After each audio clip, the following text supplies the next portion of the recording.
Hello everyone, welcome to another episode of Ray Hall Tech. In today's video, I'm going to build a computer, but it's kind of a half new, half used computer. I recently sold a computer, and a couple days after I sold it, the person who received it called me and said they were getting some postcodes, they couldn't get the computer to boot up, and so we did some troubleshooting over the phone, and I wasn't able to fix it over the phone. So I went ahead and ordered a motherboard, and after about a month, the motherboard never came in. So I contacted my vendor, and they shipped me this motherboard.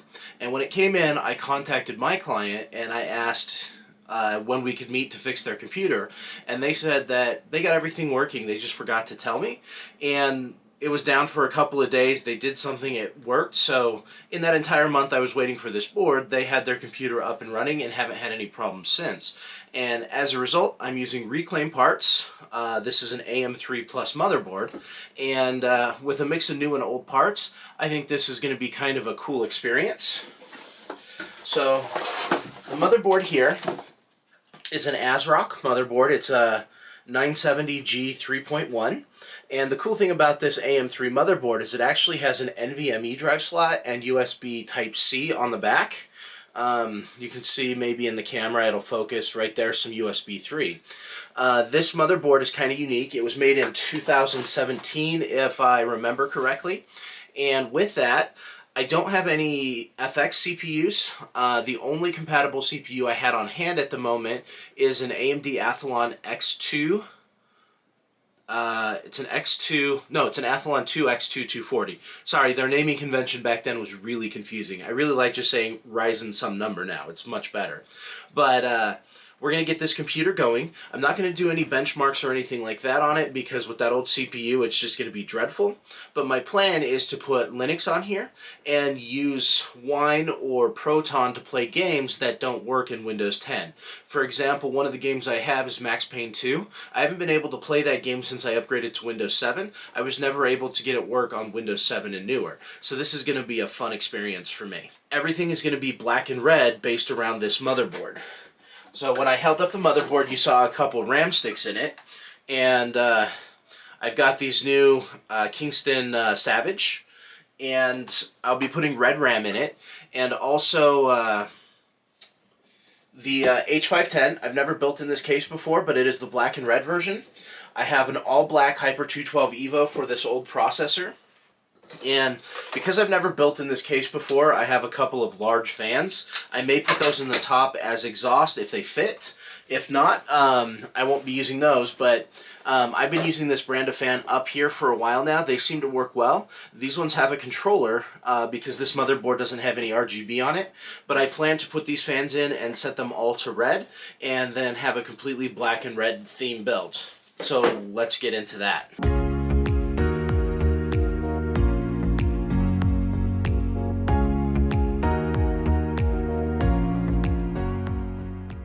Getting started here, I'm going to pull the accessories out of the box. We do have an I/O plate. I may, at some point in the future, see if I have some black spray paint and paint this before I put it in, but we'll see what I have. When I got this motherboard, everything seemed to work fine, but I noticed it didn't keep the date and time. I discovered that the battery holder was broken, so I soldered in a new one. Here you can see a replacement. I got out my caliper and measured the hole posts to make sure I had the right size, and these ones happened to be 20 millimeters. And took the old one off, put the new one in, and now this motherboard does work fine. So it has been post-tested with this generic memory that I have here, and it's also been post-tested with this CPU. I actually haven't done anything else to this motherboard other than that. So let me go ahead and get some stuff here.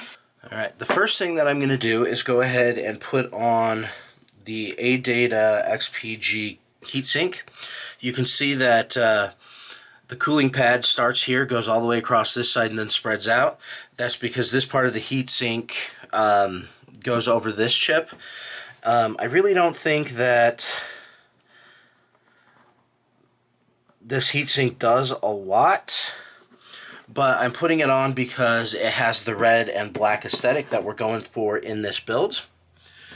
And when it's put on right, it also will go towards the top of my case. Alright, I have my iFixit kit, so I should be able to put in this screw now. Let me make sure that that tip fits just barely, but it gets the job done.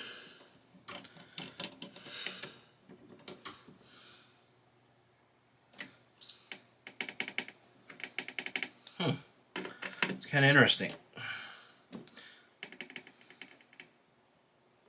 Okay. Seems tight in its space. Alright. The next thing I want to mount is the RAM. In the manual, the motherboard specifically says that you can use either the red DIMMs or the black DIMMs for dual channel mode, and they prefer you to use the black channels, just like most motherboards have you start in the slots farthest from the CPU. And this is DDR3 memory, 2400 megahertz, which is the fastest that this board supports. RAM is fully seated and connected in. And, well, now comes the hard part. I don't know how to mount this thing. I've got a bag of hardware, so let me go through and figure out how to mount this cooler. And I'll be back after I have it mounted, so you don't have to watch me fumble with it for 20 minutes.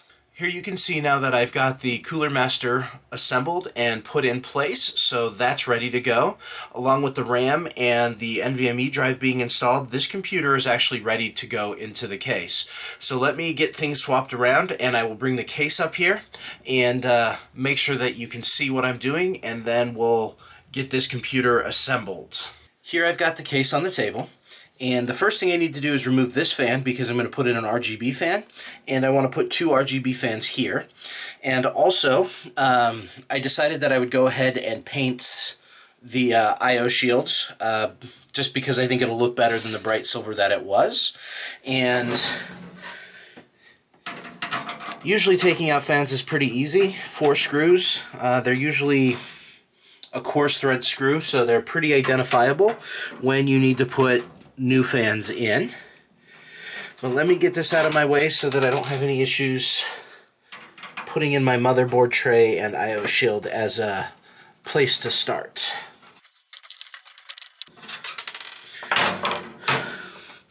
So this case has some cable management on the back. I already pulled the cable out of that management so I could just remove the fan. The next thing that needs to go in is the I/O shields, and it's going to have PS2 ports to the right. Let me get this snapped in real quick. I/O shield is snapped in. When you put in an I/O shield, let me change the angle, there's going to be some tabs that stick up. Make sure that you don't get those stuck in your USB ports. When you put in your motherboard, just make sure that you clear those correctly. They're for grounding the outside of the port. Okay. This computer case has a single standoff that helps you align the motherboard, so I'm actually in place. I'm just going to need to do a little bit of adjustments to get these screws in. And this motherboard happens to have coarse threaded screws. So it looks like there's no standoff here. Not all motherboards will take that screw, so it looks like the manufacturer didn't put it in. If I took the motherboard out, which I think I'm going to do, I actually have a standoff that I can put in there, just to make sure all of the standoffs are in the board, and I dropped a screw somewhere and I need to find it anyway.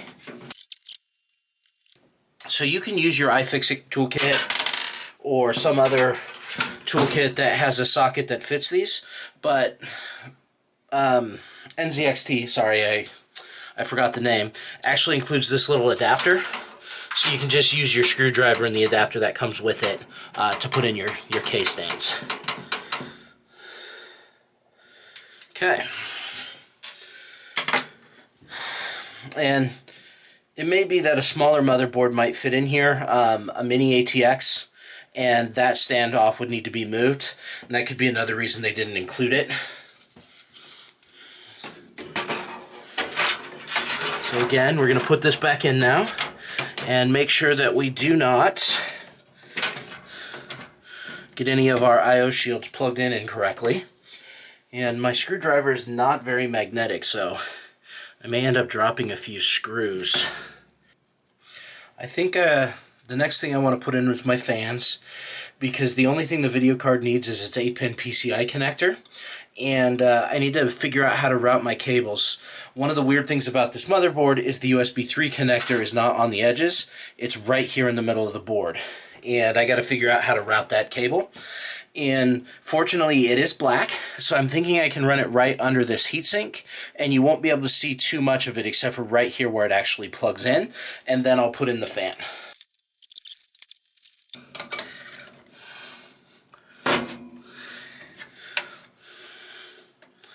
Okay, let's see if I can get it to go under here. Perfect. There we go. And that should hide it fairly well. You can see there, when you look at it now, the USB cable is running under the edge of that heatsink, and it's not the most obvious cable, even though it's there in the back, and it looks really odd sitting back there. So with that, I can put in the cooling fans, so let me get those unboxed real quick, and then we'll jump back. I've unboxed the up here fans, and in the box they come with these rubber pads so that you can stick them on the fans when you screw them down to help eliminate noise. And you can see that on these ones I put them on the exhaust side. I'm going to go ahead and put them in so that the orientation of the screen is up to try and help hide the cable. I think that should give me enough length to get to the controller in the back, because also in the back you have their up here controller. You can see it's at like 8 pins in there, 6 pins in there, something like that. I didn't count, but it is a controller specifically for up here. And then my kit only came with 3 fans, so I have the 2 for the front as well. I will set the 2 in the front to draw air in. This one in the back will draw air out. And like I mentioned earlier, there is a fan in the front, so I'm not using the 2 120 millimeter or 140 millimeter fans I had. I will just let this one exhaust out the top that came with the case, and I don't need to use my 2 fans for that. Alright, let me go ahead and get these things mounted up. Unfortunately, with my camera set up, I won't be able to show that, so I'll be back after the fans are mounted. Now that I'm back, you can see that this fan is mounted. Unfortunately, again, my recording angle, you can't quite see these fans in the front. I'm going to say there's 4 to 6 inches between my camera's view area and the front of the case, but those 2 front cameras are mounted, so they will blow into the case while these 2 will exhaust, and this fan is set to blow backwards towards the exhaust fan, as is typical in most configurations. The next thing that I want to put in is the video card, and for this build I have an EVGA GTX 960. This is actually the 4 gig model. You may have seen that card in a previous video, which is where I mentioned that I spent $127 on the card. At that point in time, the cards were averaging about $140, and the last time I checked, averaging the last 20 sales on eBay, they were averaging around $117, I think it was. So the price is still pretty fluctuating as far as used hardware goes on eBay. But we're going to go ahead and stick this in the top slot, and that's going to make the NVMe drive disappear. But even though the NVMe drive disappears, I'll know that it matches the rest of the build. So I'm going to line this up and push it down. When you install a video card, it should always sit flush. You shouldn't have to fight it on this end. And this clip, which you can't quite see, this clip will pop up into the video card and hold the back of the video card in place. So make sure your clip closes, and then you can put your screws in on this side. And with those 2 screws back in, I'm not having any issues. My video card just seated in. One of the things you might run into in a low-cost case, or if you buy used hardware, the I/O plate could be bent. So imagine this is the I/O plate on the video card. This tab could be bent forward or backwards, causing it not to fit. But with this, let me move my camera a little bit. Here you can see the whole computer insides with a little bit different of an angle. Again, now you can see the two fans in the front and the fan in the back. And this is everything that actually goes in the computer as far as hardware goes, except for the power supply. I haven't put that in yet, but I have a 500 or 550 watt power supply. It's the only one I have that has an 8-pin PCI Express connector. And again, it's a used supply because I try to use as many of my own hardware and new components as I could. So let me go ahead and start running some of the cables on this thing and get it cable managed, and I'll show you a shot after all of the cables and power supply are in. The computer is completely built now, and I ran into a couple of issues that I resolved while I was building it. First, this power supply cable is ketchup and mustard. The sleeve starts, I don't know, 4 inches from the end of the connector, give or take, so I wrapped it in electrical tape. I'm hoping that because you never touch that and that doesn't move, that hopefully it won't get too sticky over time. I tried spray painting them. I spray painted the yellow on this connector as well, but it seemed to rub off, so I touched that up with a little bit of marker to try and hide those cables, just so they blend into the build a little bit more. But we're going to go ahead and post-test this.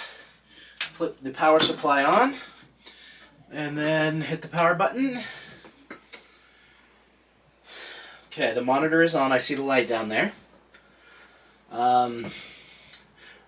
We definitely got all this fan spinning. Let's see if we get a display output.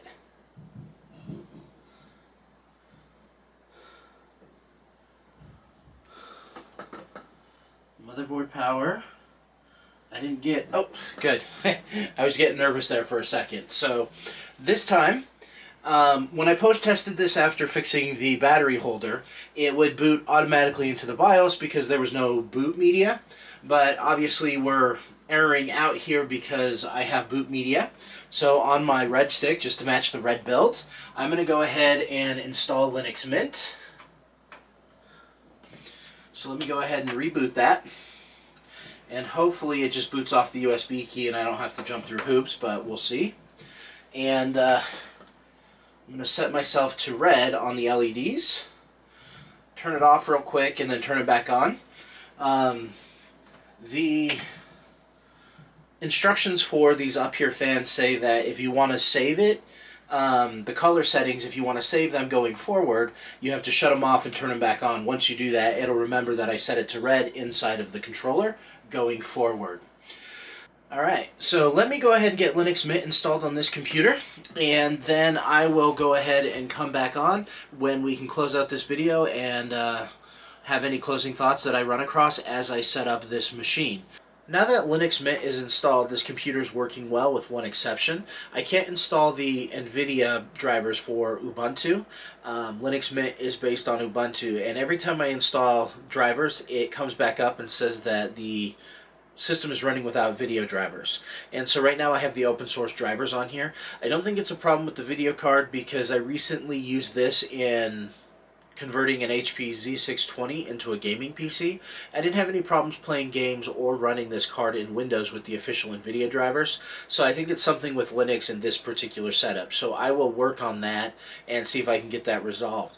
But that leads to I'm not able to really play games and do benchmarking on this system at this time, but hopefully we'll see this computer back on the channel and we can do some older gaming on it so you can see how it performs. Another issue that's kind of holding me back from that is this still has the Athlon 2 X2240, which is a 2-core processor, and it's not the most powerful, so I want to replace that before I do any gaming on this computer. And I'm looking for an AMD FX 8000 series probably. I may go with an Athlon 2 X6. I'm not 100% sure at this point. I know that the FX 8000 series works great for me. My primary machine was an FX 6300 with a Vashira core for a really long time. Actually, the motherboard in that died. A power spike killed the memory and RAM, so I built a Ryzen-based computer. So I used an FX all the way up until Ryzen came out, and I really like the processors, and I think it'll work great for this particular machine. I think the color scheme works really well, but I don't think my lighting is bright enough. For example, when you're looking at the red highlights inside the computer, right here there's a heatsink. You can't really see any light reflecting off this red heatsink. That's kind of just a personal preference, a little bit of taste. And you saw me change colors. You know, I can mess with the colors on the fans and try and find a different color or pattern that I like better. I wanted to pause for a moment in the conclusion and add a quick editor's note here. I took a picture of the computer case with a studio light inside of it so you can see inside very well. And since I recorded the video, I have received an AMD FX 8350. I feel like that's a great computer for my intention on this computer, and it kind of completes the AMD throwback vibe that I was going for Team Red. And the FX 8350, it sort of performs like an i7 2600. You know, there's a little bit of variance depending on your tasks with Intel optimizations and things like that, but in general, that's a good processor to compare it to. I installed sleeved cables. They're now all black and red, and you can see the combs. Because the combs help keep the cable so straight, I went ahead and ran the VGA cable down. When the side panel of this computer is on and it's only lit by the RGB fans, that whole bottom area of the case is pretty dark and there's nothing there. Adding those cables and running down that space instead of keeping it open like I typically prefer just makes the case look a little bit better when it is closed.